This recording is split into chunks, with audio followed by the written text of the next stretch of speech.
안녕하십니까. 행복한 안식일입니다. 축복의 안식일 방송을 통하여 예배 함께 하신 여러분 모두를 예수님의 이름으로 환영합니다. 지난 한 주간도 건강하고 평안하셨습니까?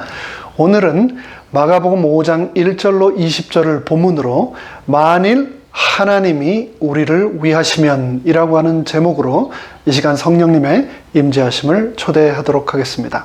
먼저 로마서 8장 31절로 2절의 말씀을 읽겠습니다. 만일 하나님이 우리를 위하시면 누가 우리를 대적하리요? 자기 아들을 아끼지 아니하시고 우리 모든 사람을 위하여 내어주시니가 어찌 그 아들과 함께 모든 것을 우리에게 은사로 주지 아니하시겠느냐? 코로나 팬데믹이 시작된 지 벌써 1년하고도 2개월이 지나가고 있습니다. 미국, 특별히 우리가 살고 있는 이곳 캘리포니아는 이제 그 길고도 지루했던 코로나와의 전쟁이 끝나가는 것 같은 희망을 조심스럽게 할 수 있게 되었습니다만, 그동안 지난 한 해만 코로나로 미국 전체에서는 60만 명이, 그리고 이곳 캘리포니아에서만도 6만 명에 가까운 사람들이 코로나로 희생이 되었습니다. 그러면서 우리 인생에 대하여 다시 돌아보며 진지하게 생각하지 않을 수 없게 되었습니다. 여러분은 지난 한 해 동안 시간을 보내시면서, 그리고 오늘 이르는 이 시간, 지금 여러분은 행복하십니까? 그리고 팬데믹 이후에 다가올 세상에서 행복을 기대하고 계십니까? 눈에 보이지 않는 행복을 숫자로 측정한다는 것은 참 쉽지 않은 일입니다. 그럼에도 불구하고 근래까지 행복의 정도를 많은 학자들은 경제적 능력에 비례한다라고 추측하며 주장해 왔습니다. 그런데 최근 학자들이 행복지수가 소득지수보다 더 정확한 새로운 척도를 찾았다고 하는데요. 그것이 바로 혈압지수라고 합니다. 말인즉슨 혈압이 높으면 건강이 위험하다는 말이고, 또 혈압이 높다는 말은 그만큼 스트레스가 많고 정신 건강이 좋지 않다는 말이니, 즉 혈압 높은 사람, 스트레스 많이 받는 사람, 즉 건강하지 않은 사람은 행복할 수 없다라는 말입니다. 소득지수보다 혈압지수가 더 중요하고, 더 나아가 신체 건강보다 정신 건강, 멘탈 헬스가 더 중요하다라고 하는 말인데, 여러분 일리가 있다고 생각하십니까? 그렇다면 여러분은 여러분의 혈압 관리를 어떻게 하고 계십니까? 잘 하고 계십니까? 사람은 누구나 스트레스를 많이 받으면 몸에 분명히 이상이 옵니다. 몸에만 이상이 오는 것이 아니라 결국에는 정신에도 이상이 옵니다. 말 그대로 스트레스가 만병의 근원이 되는 셈인데요. 현대인들은 누구나 정도의 차이가 있을 뿐 스트레스 가운데 살고 있으며, 정도의 차이만 있을 뿐 어느 정도 정신질환을 앓고 있다고 해도 과언이 아닐 것입니다. 제가 한국에서 한참 학창 시절을 보냈을 1990년, 당시 가장 유명했던 연예인을 꼽으라면 저는 고 최진실 씨를 꼽고 싶습니다. 당시에는 TV를 켜도 신문을 펴도 길거리에 광고 사인과 전광판을 봐도 온통 최진실 씨가 등장하지 않는 경우가 없을 정도였습니다. 대한민국 4천만 국민 전체의 사랑을 독차지한다고 말할 수 있을 정도로 사랑받았던 최진실 씨가 당시 39세라는 젊은 나이에 7살짜리 아들과 5살짜리 딸을 두고 2008년 10월 2일 서울 서초구 잠원동의 자신의 집 욕실에서 아침 6시에 숨진 채로 발견되었다고 하는 뉴스는 그래서 한국 사회에 정말 큰 충격을 주었습니다. 생전에 이혼과 또 악플을 다는 많은 사람들에게 시달림으로 극심한 스트레스 가운데 있었던 그녀는 조울증 약을 복용하면서도 어떻게 해서든 그 상황을 극복하기 위해 몸부림쳤는데 너무나도 허망하게 우리의 곁을 떠나버렸습니다. 또 지금은 왕성하게 다시 활동을 하지만 한때 유명한 영화배우 이병헌도 공황장애를 겪었다고 언론을 통해 기사를 통해 밝힌 적이 있었고요.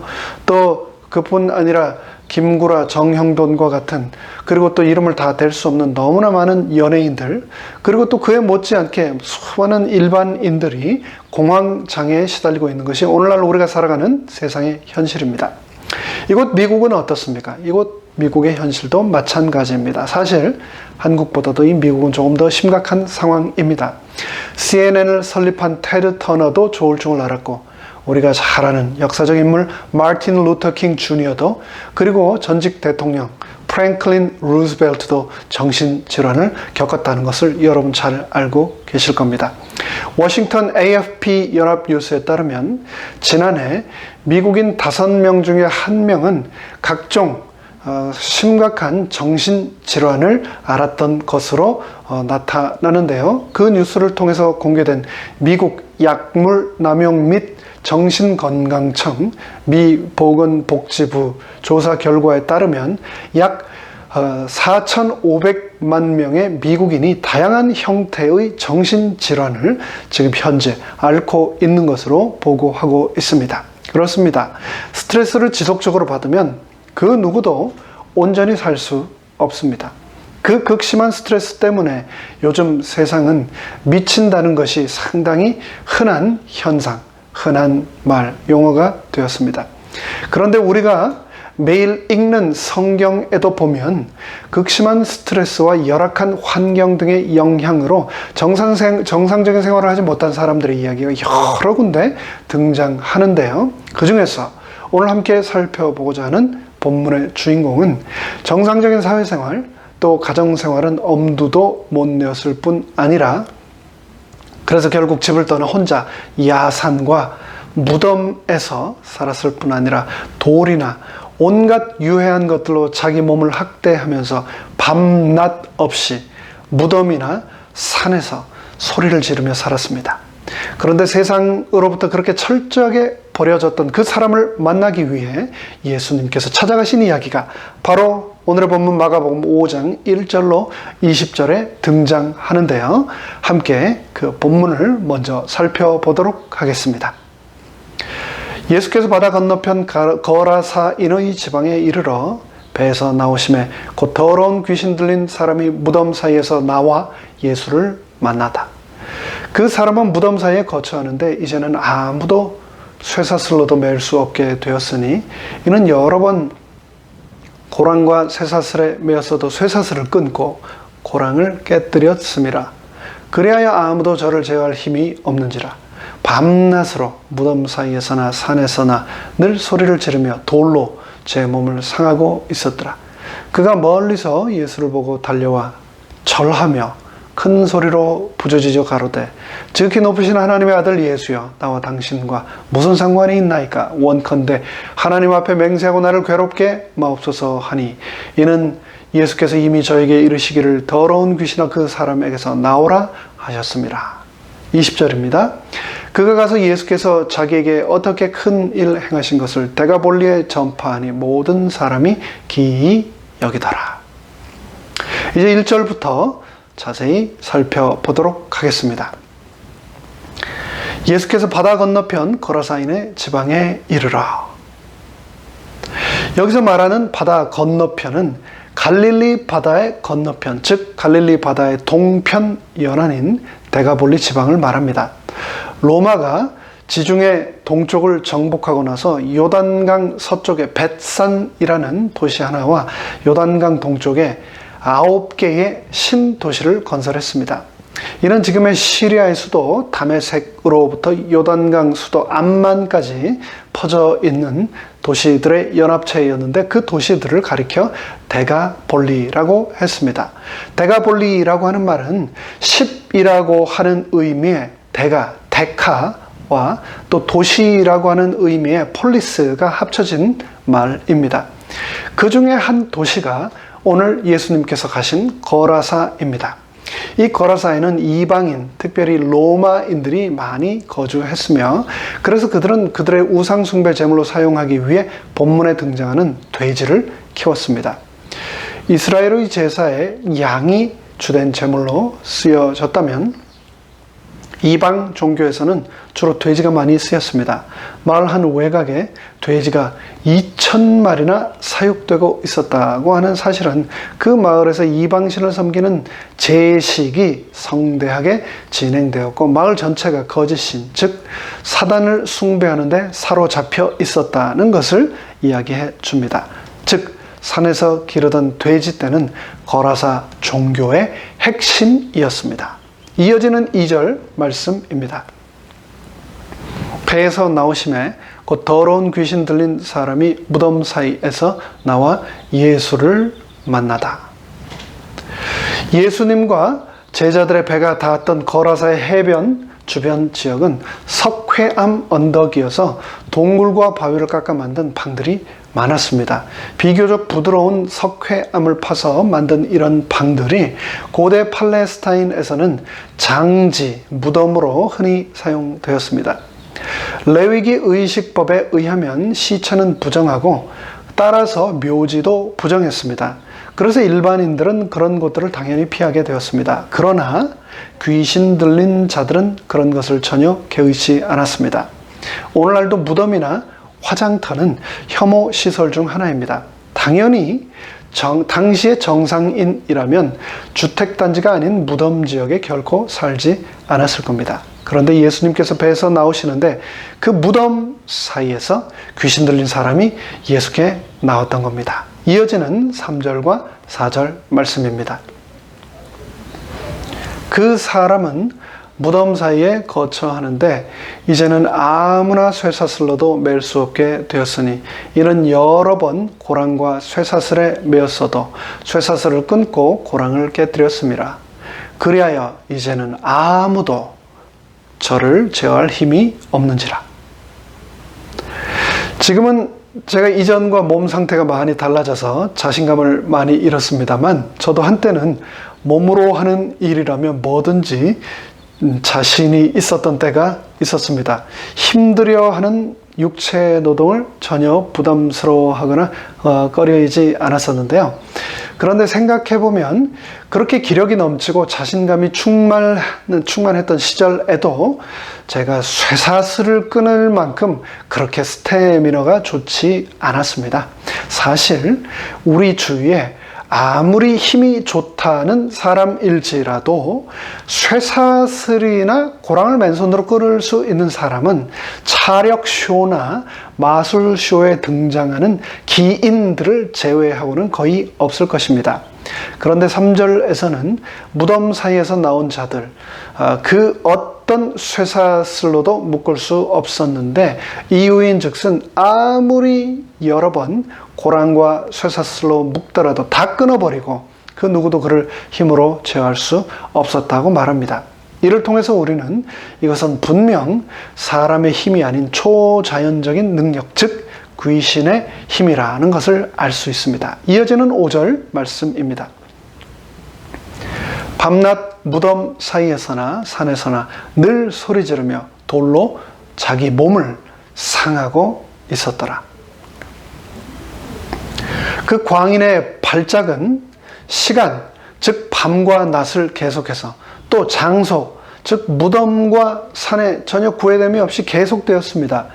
여기서 사용된 동사는 미완료 능동태 분사인데요. 문법적 의미를 강조해서 이 부분을 다시 재해석하자면 마치 자신의 몸을 부서지게라도 하듯이 자기를 짓이겨서 깊은 상처를 계속해서 입히고 있었음을 알 수 있습니다.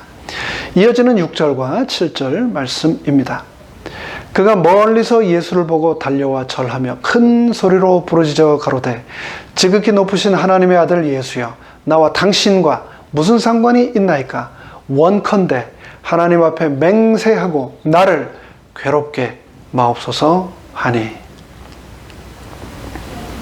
광인과 그의 동료는 호숫가 가파른 언덕의 아랫부분에 있다가 배가 닿는 것을 보았습니다. 그리고 예수가 그와 함께 오는 동행자들을 공격하려고 난폭하게 소리 지르며 해안으로 달려왔습니다. 이 장면을 시대의 소망은 다음과 같이 기록하고 있습니다. 귀신 들린 자들이 예수가 서 있는 곳에 왔을 때 제자들은 무서워서 달아나 버리고 주님과 귀신 들린 두 사람만 남아 있었다.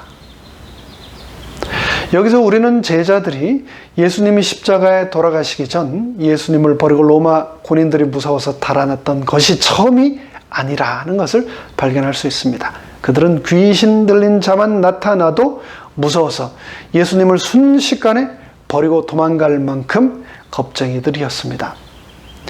제가 2003년 광주에서의 3년간 부목사 생활을 마치고 처음으로 담임 목사로 부임해서 간 곳이 전라남도 순천이었는데요. 지금도 그렇지만 생각해 보면 거의 20년 전 아닙니까? 그때는 정말 아무것도 모르는 목회 초년생이었습니다. 그런데 그곳에 부임해서 구도자 한 분을 만나서 침례 성경 공부를 했었는데요. 어느 날 그분께서 자기 와이프가 귀신에 들렸으니 집으로 찾아와서 기도를 해서 와이프 안에 있는 귀신을 쫓아달라고 부탁을 하시는 거였습니다. 여러분들은 저를 잘 모르시겠지만 저는 겁이 많아서 산에서 2번 제가 뱀을 만난 이후로 무서워서 산에도 올라가지 않는 그런 사람입니다. 어렸을 때는요, 전설의 고향이라고 하는 TV 프로그램도 무서워서 혼자 못 보던 사람입니다. 그런데 그런 저에게 귀신을 쫓아달라고 그분께서 부탁을 하시는 겁니다. 근데 바로 그쯤 미국에서 온 3명의 여선교사들이 저희 교회에 저와 함께 사역을 하고 있었는데요. 그 중에 한 분, 조앤이라고 하는 시카고에서 오신 흑인 선교사께서 자기가 자려고만 하면 한밤중에 자기 침대 바로 앞에 있는 옷장 안에서 계속 소리가 나고, 게다가 가끔은 그 옷장 문이 열린다는 겁니다. 저절로. 또 자꾸 침대가 흔들려서 잠을 잘 수가 없다고 저한테 해결을 해달라고, 도와달라고 또 부탁을 했습니다. 제가 굉장히 심각한 고민에 빠졌습니다. 혼자 생각하기에 순천이 바닷가이고 또 절도 많고 또 미신들이 많은 지역이라 이렇게 귀신들이 왕성하게 활동하는가. 야, 그런데 이 미국 선교사까지 이러다니 이거 내가 어떻게 해야 되나 정말 어찌할 바를 몰랐습니다. 그래서 그런 상황에서 저는 고민을 하다가 제가 섬기고 있는 교회 바로 옆에 또 이웃하고 계신 그 교회 연세 많으신 한 원로 목사님, 그리고 또 서울의 본부에 계신 또 한 선배 목사님께 연락을 드렸습니다. 그런데 두 분이 전혀 다른 말씀을 저에게 하셨습니다. 옆 교회 원로 목사님은 그것은 분명 귀신이 씌인 것이니 그 집에 모든 교인들이 단체로 찾아가서 밤새 그 옆에서 기도하고 찬미하고 성경절을 읽으면서 소위 축사, 그 선교사에게 씌인 귀신을 쫓아내야 한다고 말씀하셨습니다. 그런데 또 다른 목사님, 서울 본부에 계신 목사님은 그 선교사가 아무래도 미친 모양이라고 미국으로 돌려보내야겠다라고 또 말씀을 하신 겁니다. 여러분은 어떤 게 올바른 판단이라고 생각하십니까? 그리스도인으로서 우리는 이 정신병과 귀신 들림을 어떻게 분별하고 이해해야 할까요? 저는 이 문제를 심각하게 고민하다가 정신분열증에 대해 나누고 싶은 이야기라고 하는 책을 쓴 정신과 의사 김진이라고 하는 분의 책을 발견한 후에 굉장히 많은 도움을 얻게 되었는데요. 그 내용을 잠시 소개해 드리도록 하겠습니다. 먼저 정신과 의사 김진님은 귀신 들림은 초능력을 동반할 수 있다라고 했습니다. 그 중에서도 첫째, 귀신 들림은 신체적인 초능력을 동반한다고 했습니다. 정신질환을 앓는 사람은 초자연적인 능력을 결코 보일 수 없습니다. 물론 주의 집중력이 강하게 이루어져 평상시보다 다소간 높은 능력을 보일 수는 있습니다. 예를 들어 평상시에 30파운드밖에 들지 못하던 사람이 어떤 경우에는 40파운드를 들 수도 있죠. 그러나 그 사람이 결코 300파운드를 들어 올릴 수는 없습니다. 정신질환자는 결코 인간의 능력을 훨씬 뛰어넘는 능력을 보일 수 없습니다. 그러나 귀신 들린 자의 경우는 그 안에 있는 귀신에 의해 인간의 능력을 넘어선 초인적인 능력을 나타낼 수 있다는 겁니다. 그것은 사람에 의해서가 아니라 사단에 의한 것이기 때문에 조금 전 성경 본문에서 읽은 내용이 바로 이에 해당되는 경우가 될 텐데요. 그런 초자연적인 능력이 그런 사람들에게 통해서 나타나는 겁니다.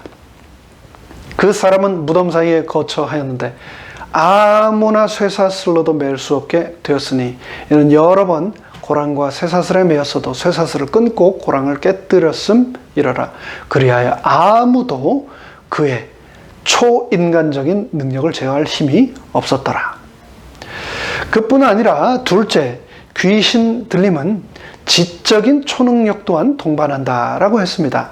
예를 들면 전혀 배우지 않은 외국어를 유창하게 구사하거나 전혀 배우지 않는 지식, 그리고 전혀 가보지 않은, 그리고 전혀 보지 않은 경우들을 말하는 그런 경우가 있는데요. 그런 것들은 귀신에 의한 능력으로 봐야 한다는 겁니다. 하지만 셋째, 정신 이상을 보이지 않는 귀신 들림도 여전히 있음을 우리는 알아야 합니다.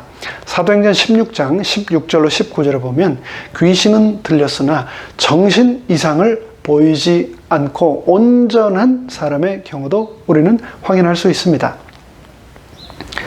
우리가 기도하는 곳에 가다가 점하는 귀신 들린 여종 하나를 만나니 점으로 그 주인들을 크게 이롭게 하는지라. 바울과 우리를 쫓아와서 소리질러 가로되 이 사람들은 지극히 높은 하나님의 종으로 구원의 길을 너희에게 전하는 자라 하며 이같이 여러 날을 하는지라. 바울이 심히 괴로워하여 돌이켜 그 귀신에게 이르되 예수 그리스도의 이름으로 내가 너에게 명하노니 그에게서 나오라 하니 귀신이 즉시 나오니라. 여기에서 귀신에 의해 앞날을 정확히 알아맞추는 한 소녀가 등장합니다. 그 능력으로 그 여종의 주인은 많은 돈을 벌었다고 사도행전은 기록하고 있습니다. 그런데 사도행전 당시뿐 아니라 오늘날도 사실 여전히 이곳 가까운 할리우드나 비벌리뿐만 아니라 미국 구석구석 사이킥, 팜 리딩이라는 간판을 내걸고 점을 쳐주는 무당들이 얼마나 많습니까? 이들은 귀신에 의해서 정신 이상이나 발작을 일으키는 기괴한 모습을 보이지는 않지만 여전히 귀신과 교통하며 사람들을 혼란으로 빠뜨리고 있습니다. 그리고 또 네 번째로 귀신에 사로잡힌 사람은 영적으로 사람을 알아보는 능력을 가졌음을 우리는 성경을 통해서 알 수 있습니다. 마태복음 8장에서 사람 속에 들어간 귀신은 예수님이 어떤 분임을 한눈에 알아보았고, 또 사도행전 16장에서 귀신 들린 한 여종은 바울이 어떤 인물이라는 것을 영적으로 즉각 눈치챘다는 것을 사도행전 16장은 기록하고 있습니다. 그리고 또 다섯 번째로 귀신 들린 사람은 자신 외에 다른 인격체의 존재가 자신 안에 있음을 자각합니다. 원래의 자기가 아닌 다른 인격체가 자기 안에서 활동한다는 것을 본인이 분명하게 압니다. 동시에 두 인격체의 활동이 이렇게 있는 경우 우리는 그 안에 귀신이 들어있음을 알 수 있습니다. 그런데 하지만 정신질환 중에서도 다중인격장애를 앓는 사람들도 그렇게 표현이 될 수 있으니 이런 상황을 일방적으로 무조건 귀신 들렸다고만 파악하지 말고 신중히 우리가 관찰해서 대응해야 하겠습니다. 그리고 또 여섯 번째로는 약물에 대한 반응을 통해서 우리는 그 사람이 귀신 들린 사람인지 아닌지를 또 알 수 있습니다. 약물의 치료적 반응을 보이는 경우는 모두 정신병에 의한 정신일황이라고 할 수 있겠지만 귀신 들린 경우는 약물의 반응을 보이지 않을 수도 있기 때문입니다. 그리고 또 마지막으로 이 발행 속도를, 진행되는 속도를 통해서 우리는 그 사람이 귀신 들린 사람인지 아닌지를 파악할 수 있습니다.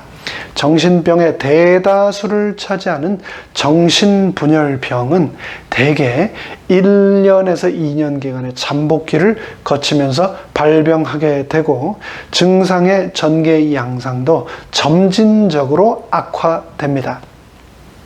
이에 반해 귀신 들림의 경우는 정상적으로 생활을 하다가 우리가 흔히 한국에서도 무병이라고 그러죠. 돌연하게 갑자기 그 증상이 나타납니다. 귀신이 그 사람 안에 존재한다면 정신 이상이 나타날 것이고, 존재하지 않는다면 정상적인 모습을 보일 것입니다. 즉 귀신 들림에 있어서 점진적으로 악화되는 변화의 과정은 없다는 겁니다. 오늘 본문을 통해서 알 수 있듯이 예수님이 귀신 들린 자에게서 귀신을 쫓아내자 점진적인 회복이 아닌 즉시 정상으로 돌아온 것을 통해서 우리는 이를 확인할 수 있습니다. 정신과 의사 김진님의 책 정신분열증에 대해서 나누고 싶은 이야기에서 그분은 자신의 생각을 다음과 같이 마무리합니다. 정신병과 귀신 들림은 구별하는 것이 쉽지 않습니다. 하지만 현대의학으로 치료가 가능한데도 불구하고 방치하거나 귀신 들림으로 오판하여서 상태가 더 악화되는 경우가 너무나 우리 주위에 많다는 겁니다. 그래서 우리는 정신적 이상을 보이는 사람들에 대하여 신중하게 대처해야 할 것이며 반드시 정신과적 치료와 상담을 꼭 먼저 받아야 한다라고 말합니다. 그렇습니다. 오늘날 너무나 많은 경우 병원을 통하여 전문적인 치료를 받아서 도움을 받을 수 있는 수많은 정신질환을 앓는 환자들이 미신적이고 또 축귀적인 방법들에 의존한 채 기도원이나 신유 집회 등만을 쫓아다니면서 더 고통받으며 상태가 심각해지는 것을 우리는 더 이상 간과해서는 안 될 것입니다. 하지만 오늘의 본문을 통하여 등장하는 마가복음 5장의 이 등장인물은 첫째, 초자연적인 능력으로 자신을 얽어맸던 쇠사슬을 다 끊어내 버렸고, 둘째, 처음 만난 예수님을 하나님의 아들로 순식간에 분간해냈고, 세 번째로 분명히 자신과 다른 인격체, 즉 귀신이 자신들이 거할 또 다른 곳 돼지떼에게로 자신들이 갈 수 있도록 허락을 구했고, 마지막 네 번째로 귀신이 나간 후 이 사람이 즉시 옷을 입고 정신이 온전하여진 것을 볼 때, 위의 모든 정황에 비추어 볼 때 오늘의 본문 마가복음 5장에 등장하는 거라사 광인은 분명히 정신병자가 아닌 귀신 들린 자임이 분명합니다. 우리가 듣기 싫어하는 욕 중에 이 짐승 같은 놈이라는 욕이 있습니다. 그런데 그보다도 더한 욕이 있습니다. 그것은 바로 짐승보다 더 못한 놈이라는 욕입니다. 13절에서 예수님은 귀신 들린 자에게 머물던 귀신을 내쫓아 돼지떼에게로 들어가게 하셨습니다. 그리고 거의 2,000마리나 되는 돼지떼가 바다를 향하여 내리달아 바다에서 몰살했습니다. 마침 거기 돼지의 큰 떼가 산 곁에서 먹고 있는지라 이에 간구하여 가로되 우리를 돼지에게로 보내어 들어가게 하소서 하니 허락하신데 더러운 귀신들이 나와서 돼지에게로 들어가니 거의 2,000마리 되는 떼가 바다를 향하여 비탈로 내리더라 바다에서 몰살하거든. 이 사건은 순식간에 온 읍내와 촌에 퍼지게 되었습니다. 치던 자들이 도망하여 읍내와 촌에 고하니 사람들이 그 어떻게 된 것을 보러 와서 예수께 이르되 그 귀신 들렸던 자 곧 군대 집혔던 자가 옷을 입고 정신이 온전하여 앉은 것을 보고 두려워하더라. 사람들이 몰려와서 그 귀신 들렸던 자 곧 군대에 집혔던 자가 옷을 입고 정신이 온전하여 앉은 것을 보고 두려워하였다고 성경이 기록하고 있네요. 참 이상하지 않습니까? 귀신 들려 고통받던 자가 정신이 온전히 돌아온 것을 보면 기뻐해야 하는 것 아닙니까? 그런데 기뻐하기는커녕 도리어 두려워하였다고 성경은 기록하고 있습니다. 그렇다면 여러분, 이 귀신 들렸던 자에게 가족과 친지가 있었을까요? 네, 성경은 있었다고 분명히 기록하고 있습니다. 예수께서 배에 오르실 때 귀신 들렸던 사람이 함께 있기를 간구하였으나 허락지 아니하시고 저에게 이르시되 집으로 돌아가 주께서 내게 어떻게 큰 일을 행하사 너를 불쌍히 여기신 것을 너의 친속에게 고하라 하신대. 그가 가서 예수께서 자기에게 어떻게 큰 일을 행하신 것을 데가볼리에 전파하니 모든 친속과 함께한 사람들이 기히 여기더라. 귀신 들렸던 자가 자신에게서 귀신을 쫓아내주신 예수님의 은혜에 너무나 감사하며 예수님, 제가 이제부터는 예수님을 따르겠습니다 라고 하자 예수님께서는 그래, 나를 따라오거라 라고 하지 않으셨습니다. 예수님께서는 그를 너의 친척, 즉 너의 가족과 친지들에게 돌아가서 내가 경험한 모든 것을 전하라 하고 말씀하셨습니다. 그에게는 가족과 친지가 분명히 있었습니다. 그럼에도 불구하고 귀신 들렸던 그는 철저히 버려지고 그들 가운데서 잊혀진 존재로 살았습니다. 가족과 이웃들이 간절히 그가 치료되어 돌아오기를 바랬을까요? 그랬다면 그들이 귀신 들렸던 자가 온전해진 것을 보고 두려워하는 것이 아니라 기뻐해야 하지 않았을까요? 만약 그를 불쌍히 여기고 사랑하고 진심으로 케어했다면 누군가는 그 곁에 있었어야 하는 거 아닙니까? 시체가 썩어가는 무덤과 들짐승들이 언제 해칠지 모르는 산에서 쇠사슬에 묶인 채 혼자 철저하게 버려졌던 그의 옆에는 그 누구도 없었던 겁니다. 부모를 부끄러워하는 자식은 있어도 자식 부끄러워하는 부모는 없다고 하지요. 자식이 부족하고 자식이 좀 덜 떨어질지라도 부족하면 부족할수록 더 마음이 가고 더 사랑하는 것이 부모의 마음 아닙니까? 그런데 그럼에도 불구하고 예수님께서는 그 부모에게서조차 버림받은, 그래서 무덤에서 야산에서 혼자 살아가던 거라사 광인을 그의 가족과 친지들은 부끄러워할지라도 예수님께서는 결코 부끄러워하지 않으셨습니다. 돌로 자기의 몸을 상하면서 무덤과 산을 뛰어다니며 고통 가운데서 울부짖으며 살던 그를 잊지 않으셨던 겁니다. 그를 만나기 위해서 잊지 않고 예수님께서는 바로 그곳을 찾아오셨던 겁니다. 예수님이 그에게서 귀신을 쫓아내 주셨을 때 사람들은 귀신을 내쫓으신 예수님의 기적에 감탄하고 그 치유에 감사한 것이 아니라 자신의 재산, 또 자신이 가지고 있는 돼지, 또 다른 돼지떼가 더 죽을까 봐 두려워하였습니다. 그래서 예수가 그 지경을 떠나기를 간절히 구했다고 17절은 말하고 있습니다. 제가 요즘 시세로 돼지값을 알아봤더니 돼지 반 마리가 한 600불 정도였습니다. 그렇다면 돼지 2,000마리를 요즘 시세로 환산하면 얼마나 될까요? 보니까요, 약 2.3 밀리언, 굉장한 돈이죠. 그들에게는 귀신 들림에서 치료받은 자신의 가족과 형제가 온전히 돌아온 것보다도 자신의 재산이, 가축이 돼지떼가 물에 빠져 죽어버린 경제적인 손실이 더 마음 쓰이고 아팠던 겁니다. 그래서 예수님께 감사하기는커녕 제발 이곳을 떠나달라고 간절히 구하기까지 했던 겁니다. 말 그대로 거라사 광인은 그들에게는 짐승 같은, 아니 짐승만도 못한 값어치가 없는 그런 존재였던 겁니다.